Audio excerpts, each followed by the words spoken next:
Hola, yo soy Deyanira Almazán, soy directora del proyecto de divulgación científica Chematierra y les doy la bienvenida al Diplomado de Comunicación Pública de la Ciencia de la Universidad de Quintana Roo. Yo seré, la que les dé este primer módulo del diplomado que lleva por nombre Comunicación Pública de la Ciencia en la Era de Internet. Las clases van a ser a través de videos, publicaré un video el lunes explicando un poco sobre el tema correspondiente. Asimismo podrán encontrar algunas lecturas que tienen que leer para complementar el aprendizaje de cada semana. Al final les daré una actividad que deberán enviar a más tardar el día domingo de cada semana. Comenzamos con el primer tema, oportunidades y retos actuales para la comunicación pública de la ciencia, la tecnología y la innovación. Bueno, uno de los principales retos que enfrenta nuestro país es hacer que la ciencia y la tecnología sean parte esencial de la cultura de la gente. Cómo lograr que el conocimiento científico sea componente central de su actuar diario, de su idiosincrasia y de su conciencia social y colectiva. Hoy más que nunca existen una necesidad grande de desarrollar estrategias efectivas que promuevan este conocimiento y favorezcan su divulgación. ¿Qué es la comunicación de la ciencia? Bueno, por comunicación de la ciencia entendemos llevar el conocimiento científico al público en general. En las últimas décadas, la comunicación de la ciencia se ha estudiado a través de distintos enfoques. Los dos más importantes son el enfoque o modelo del déficit y el enfoque del diálogo. El primero, el del déficit, habla de un modelo de comunicación en un solo sentido, de arriba hacia abajo, en el que los científicos poseen la información necesaria y llenan el vacío de conocimiento por parte del público. En otras palabras, los científicos saben y el público no.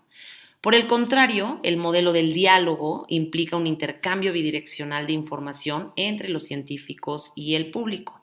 Este enfoque ve el conocimiento científico como un diálogo en el que los científicos puede que tengan los hechos y los datos, pero el público otorga el conocimiento local y una comprensión única y personal para resolver los distintos problemas. A partir de este enfoque se han hecho distintos modelos que reconocen la importancia de la comunicación, de la consulta y de la participación a la hora de divulgar ciencia.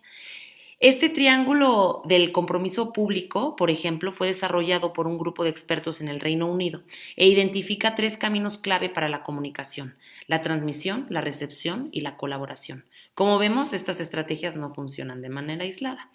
Transmitir es inspirar, informar, cambiar, educar, fomentar la capacidad y la participación e influir en las decisiones de los demás. Esto es lo que se logra, por ejemplo, con los festivales de ciencia. En segundo lugar, tenemos la recepción, que se refiere a utilizar los puntos de vista, las habilidades, las experiencias o los conocimientos de los demás para inspirarnos, para informarnos, cambiar, educar o construir ciertas capacidades o formar las decisiones. Y en tercer lugar, tenemos la colaboración, que consiste en considerar, crear o decidir algo juntos, a través de consensos, etcétera. Cualquier actividad de comunicación científica exitosa debería implicar una mezcla de estos tres enfoques. Bueno, ¿cómo comunicamos ciencia? Hay un gran número de maneras en las que se puede comunicar ciencia. En esta ocasión vamos a dar una serie de ejemplos que involucran distintas estrategias exitosas. En términos generales, podemos dividir en tres los medios utilizados para comunicar ciencia. El primero, el periodismo tradicional: los periódicos, las revistas, la televisión, el radio. El segundo, los eventos vivenciales o cara a cara, como los museos, las conferencias, los centros de ciencia, los debates y los diálogos, los festivales de ciencia, los talleres, etcétera. Y por último, las interacciones en línea, que son los sitios de internet, las aplicaciones, el periodismo digital, los blogs, los wikis y los podcasts, el Facebook, Twitter, Instagram, Snapchat, otras redes sociales, la ciencia ciudadana o ciencia colectiva, que son estos proyectos que han surgido recientemente en todo el mundo, en los que el público voluntariamente contribuye con algún tema científico. Todas estas plataformas obviamente tienen sus ventajas y sus desventajas, pero déjenme concentrarme en este último, en las interacciones en línea. Bueno, la revolución tecnológica que nos ofrece este nuevo siglo no solo amplía, sino que multiplica las formas y medios para comunicarnos. Asimismo, nos ofrece distintas plataformas para hacer llegar la información con un alcance mucho mayor y de maneras más efectivas.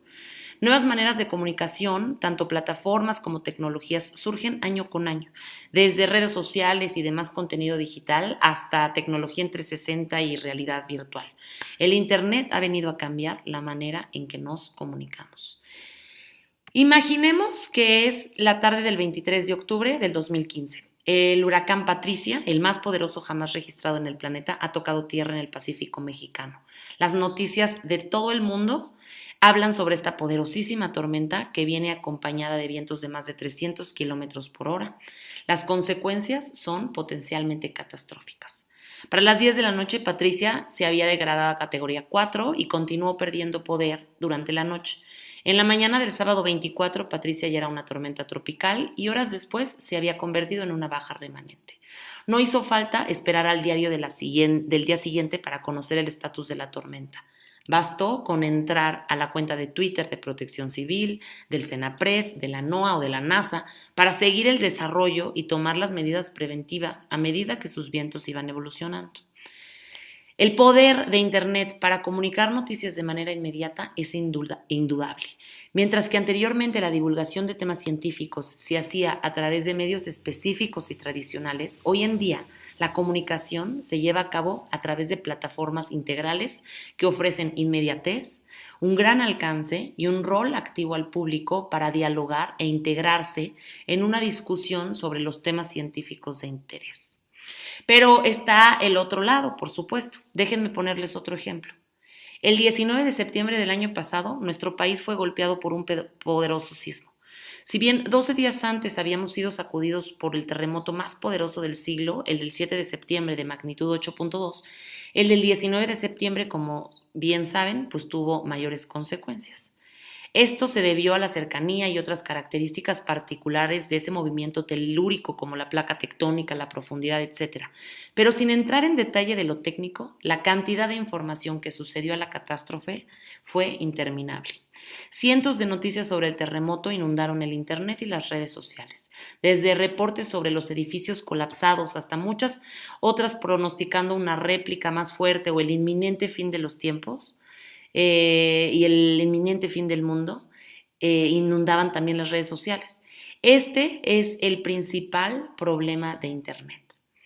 Comunicar temas científicos en un mundo cargado de información presume un reto importante.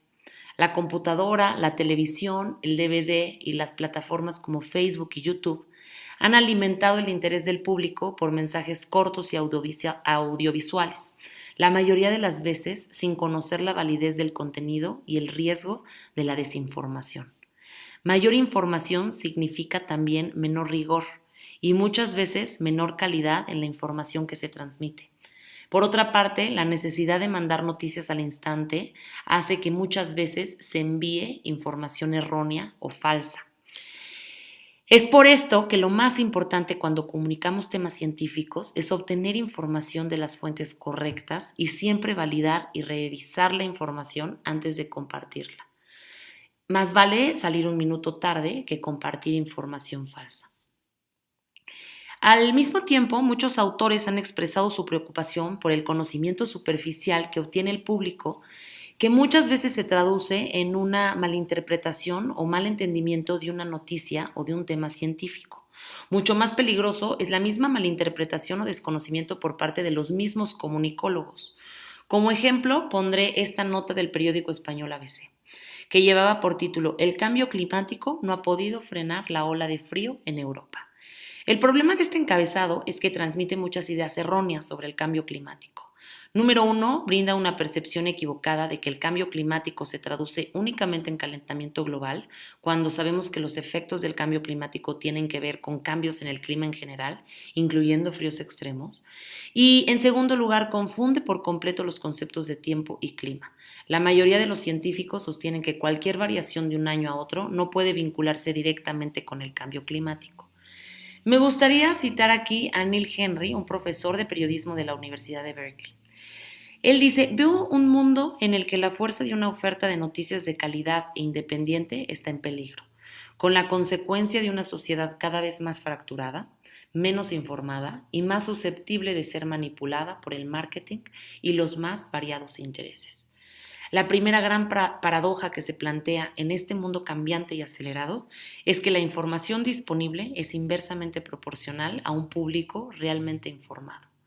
Ante esto, muchos son los medios y las agencias de noticias que están actuando al respecto. La radiotelevisora británica BBC, por ejemplo, ha elaborado un nuevo manual en el que advierte a sus periodistas de los riesgos del periodismo ciudadano y les pide que extremen el cuidado en la publicación de contenidos facilitados por los internautas y que proceden de redes sociales. Asimismo, a los profesionales de la división en línea que no les pide que no den por sentada la veracidad de una imagen o un texto recibidos de un usuario sin hacer las debidas comprobaciones.